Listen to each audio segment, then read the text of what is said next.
Following the ending of All Engines Go this year in 2025 and of the year of the 80th anniversary, I think this is a perfect time to let Thomas rest for good. Let the franchise die out.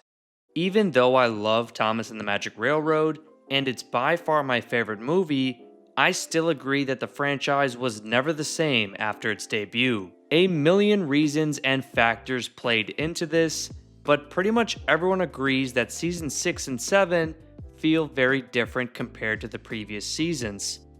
But of course they do, because season 5 also felt very different compared to the seasons that came before it.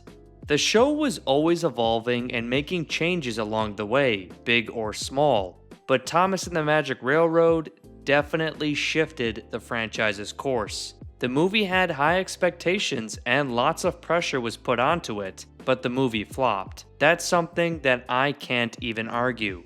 It bombed. This also influenced Britt Allcroft stepping down shortly after the film's release, and we all know what came next. The Hit Entertainment era, and then the Mattel era. But one thing is for sure, the show has been on a downward spiral ever since Britt Allcroft stepped down. Hit Entertainment lowered the target audience and dumbed down the show. Mattel then took this even a step further. Most fans refused to accept criticism on the CGI series, and they failed to realize just how dumbed down the CGI series is. I am not excusing the previous eras of their own issues, or even Thomas and the Magic Railroad, but fans of the CGI series seem to be incredibly blind and a stubborn bunch. You'll be listening to some guy, you say, this guy is fucking stupid!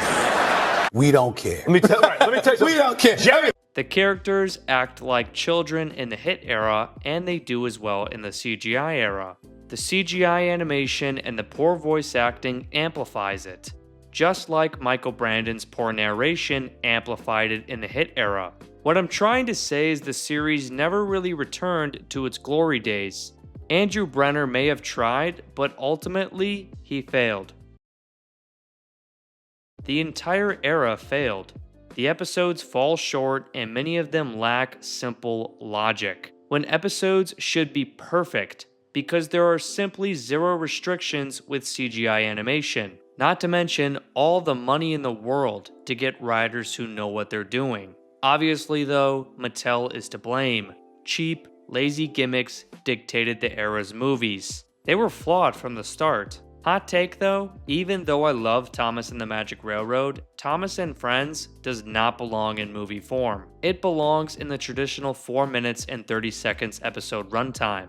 The franchise only became more and more diluted as season after season and movie after movie was released. Not to mention, Mattel failed so bad, they rebooted the entire brand twice within a decade. Talk about a complete failure.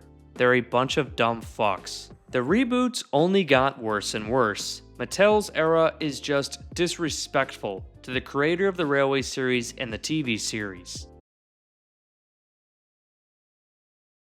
The Hit era is not perfect either though. Now those who didn't grow up with the original series may disagree. They may even say the CGI series is what Thomas the Tank Engine is supposed to be. We don't care. Let me tell you something. We don't care. Jerry. Believe me, I see the dumbest comments and the dumbest of people in these comment sections. Sorry to burst your bubble, but the OG classic series is what the TV series is and is meant to be. There's no way around it. The Thomas and Friends TV series is meant to not talk down to kids and to appeal to all ages, to even appeal to the inner child within adults, such as many of us fans. Britt Allcroft herself made this very clear. I see some comments saying our takes don't matter because the show is meant for 3-year-olds. First off, these people are fucking morons. They also say this as they are well above the age of 3 and still watch the show. Not a good look, buddy. Tell that to the crew who poured their life's passions into the classic seasons. Fuck out of here. Go watch Big World Big Adventures or All Engines Go, you brainless rodent. The CGI series really doesn't follow Britt's theme. Many of the episodes are gimmicky, childish, and are incredibly dumbed down. It's just mindless slop with very poor writing. There are some good episodes, such as Henry Gets the Express, but 9 times out of 10 it's insulting to watch. A broken clock is right twice a day. A clear-cut example is the horrific attempt at humor involving Sir Topham Hatt being a fucking idiot. Episodes clearly stating morals word for word,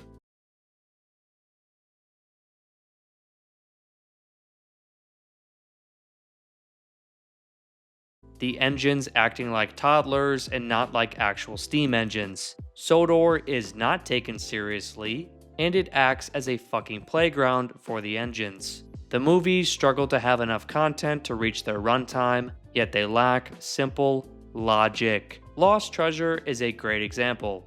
Oh, that reminds me, go watch my review on it. The franchise has only gone downhill. You can blame it on whatever you want, but it's still a failure. The show and movies were not good enough. They were afraid to truly be Thomas the Tank Engine. They tried way too hard to cater towards the average fucking iPad kid, and it backfired. This is how you end up with All Engines Go, and a dead, embarrassing franchise. And guess what? The show failed too. So why reboot the brand again? I'm so tired of the franchise being a fucking embarrassment. It's been Mickey Mouse garbage, Teletubby ass, Paw Patrol shit for so long.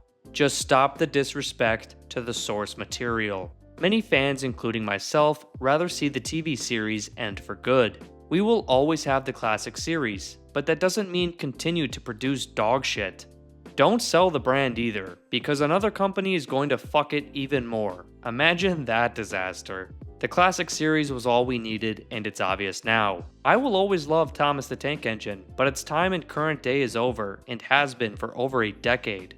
As for the merchandise, and that as well. Sites such as eBay or even Facebook Marketplace have enough merchandise for decades to come. Millions of people are constantly buying and selling merchandise. Motorized, Thomas Wooden Railway, and Diecast completely fell apart, failed, and went to shit. Bachmann has been going strong, but they're starting to release an insane amount of repaints. They are choosing quantity over quality. An example is N-Scale Emily and her coaches, brand new for last year. Just go watch a review. The coaches are Annie and Clarabelle repaints, and Emily is a terrible runner. The worst release of their N-Scale line yet, which is still pretty brand new.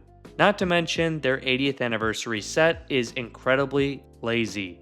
And no, Doug did not confirm a new face for Thomas. He literally said word for word on Train World's livestream, no promises. Bachmann's line is also just big enough to where it would end at a very good spot. HO scale is fleshed out, and N scale has received almost all of the core characters.